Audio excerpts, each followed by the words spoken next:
Welcome to my first podcast, Befriend Your Mind Chats, a conversational platform on communication connection in a international community environment. I really hope you're sitting with a nice warm cup of something delicious. My preference is coffee.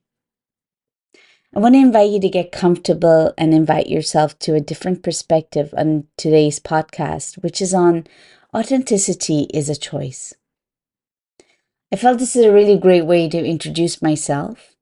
My name is Kirti, and I have been flirting with starting a podcast for a while.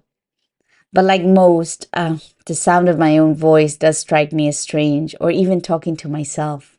I wanted to share my insights on communication and connections because I think it's one of those moments we are faced in our lives where social anxiety and being able to express ourselves is really challenging.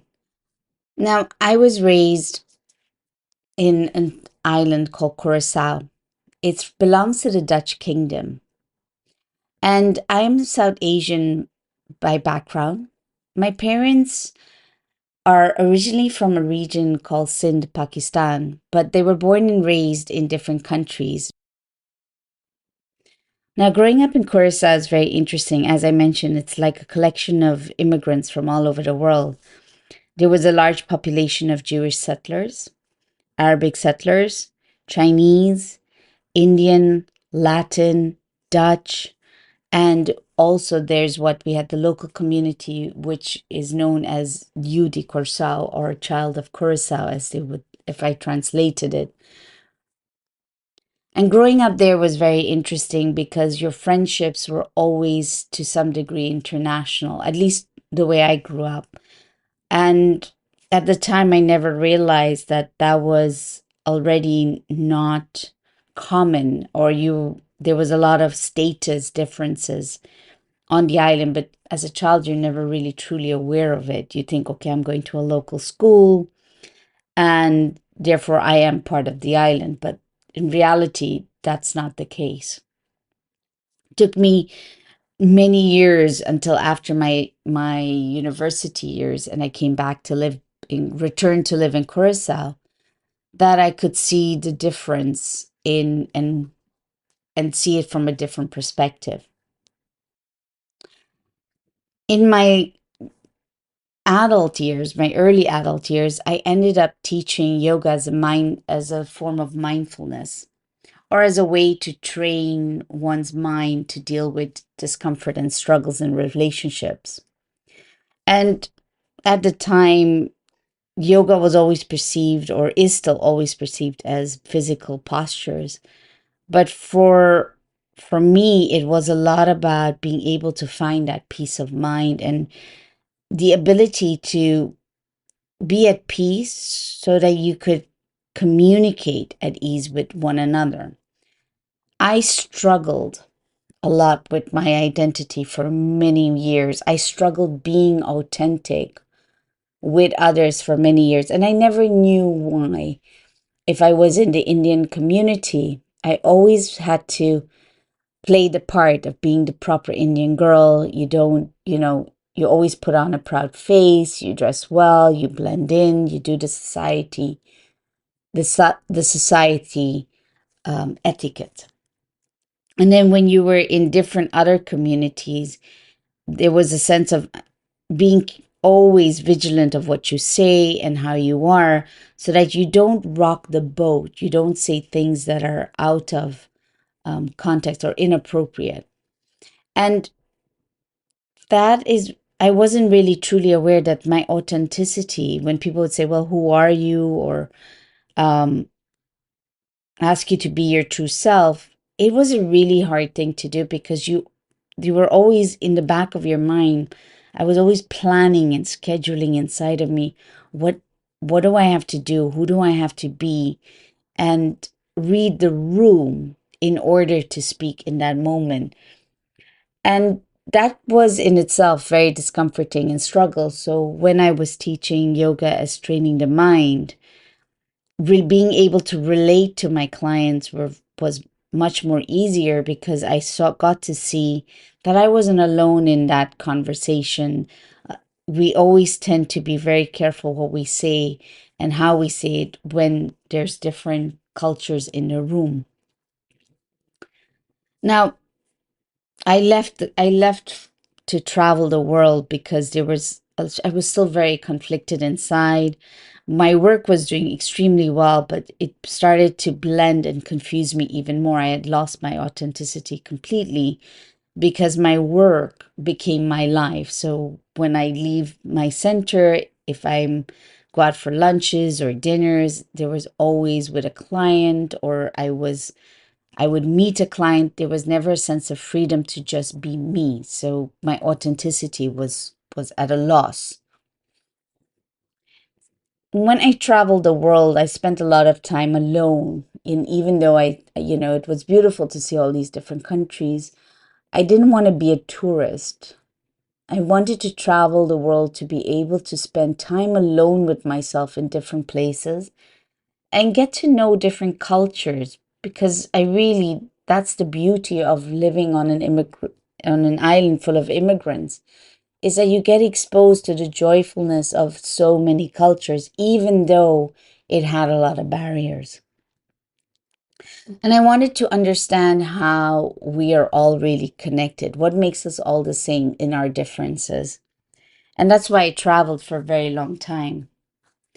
And I learned a lot. I learned a lot about myself listening to how others see life, and and different countries saw and viewed the way peacefulness was or what happiness was. And through their lens, I got to understand a lot more about having to be me, really. And so now when I'm here, I moved to London in 2018. And I thought it was just a stop. And I stayed here for a couple of years. I joined a speaking circuit.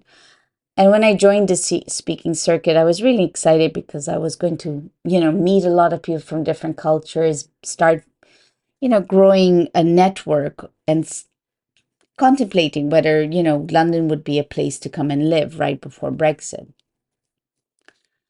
But in London, there was a lot of difficulties again, because every time I did express myself authentically, I was always received with uh, strange looks, resistance, or being told, Kirti, this is not how things should be. This is how things ought to be. And I found myself compromised with my traditions, with my beliefs, my interests. It's almost like I'm always having to sacrifice myself in order to make someone else comfortable. And so for a while, I found myself again in that slight moment of struggling of how much do I want to give up? And I think during COVID time, that's where a lot of the, when they say in England, the penny dropped. I understood that authenticity really is a choice. It never is going to be a certain way. It's not fixed. It's not, if it's conformed, there's always a sense of stress that comes with it and a certain suppression. For example, if you want to say something, but it's not the right time, then you start judging yourself that this thought that I have is not good, or this feeling that I have is not good. And then there's some form of suppression that takes place. But in Curacao, I learned that by being in those different rooms and learning to adapt my conversations, my communications in every room, I it became normal. It was part of no understanding really that authenticity fluctuates depending on the relationship you're in. And so now I understand I'm never going to be a monoculture. I'm always going to have enough Indian in me, enough Dutch in me, enough Latin in me, enough of my global traveling in me. So my identity is always going to fluctuate depending where in the room I am. What I have to do is understand and ask myself, what is it I'm trying to say, and what value am I bringing into this conversation? And that makes authenticity, brings a lot of beneficial weight to your authenticity. And by beneficial weight, I mean sometimes we try to justify ourselves, defend ourselves, because we are not secure of being truly who we are or expressing ourselves truly as we are. So when you start reflecting in the moment when you're in a room and you're communicating, and you allow yourself to reflect on what you want to say, you ask yourself, well, what value is this going to bring to the conversation? How will it benefit myself and someone else? You start working with the word consideration. And so with choice comes consideration. It's, if I had to think about it, what does that look like? I would say it looks like being a diplomat.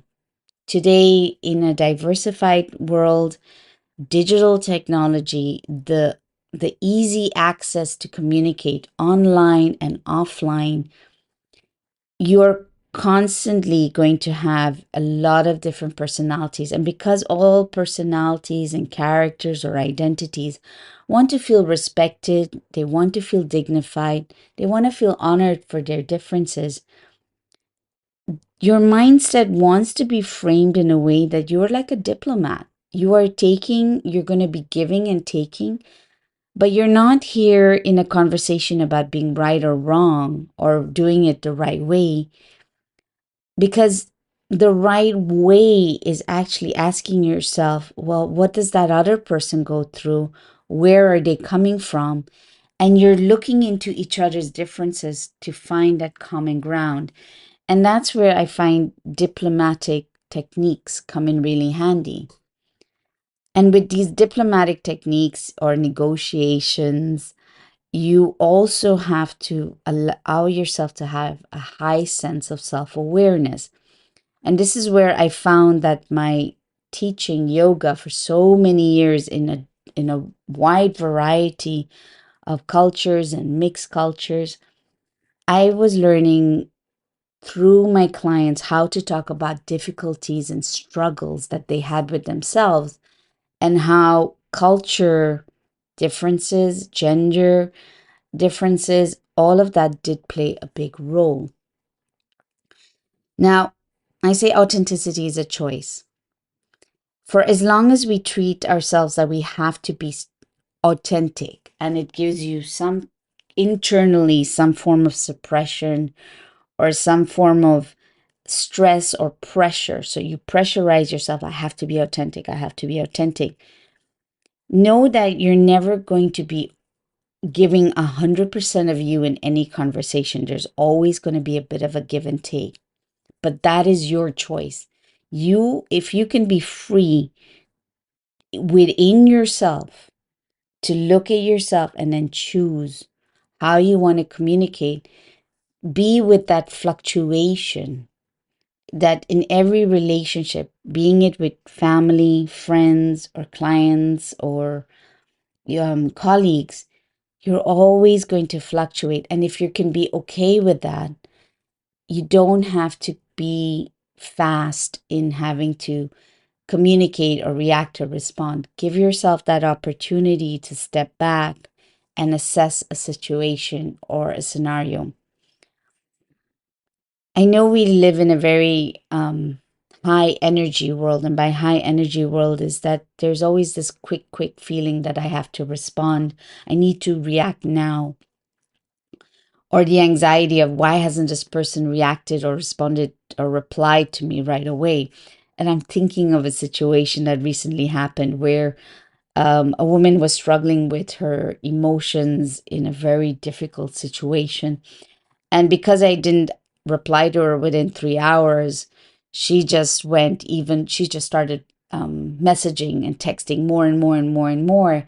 And I had to invite her to the conversation to step back and realize that someone is just thinking about how to speak to that person. Slowing down helps you to be more authentic. And even now that we're living in this high energetic world, Give yourself that opportunity to slow down so that you can allow authenticity to become your choice. So there you go. This is my first introduction of podcast and my sharing of authenticity as a choice. Be yourself is very easy to say. It's like a cliche. So I'm not going to ask you to be yourself.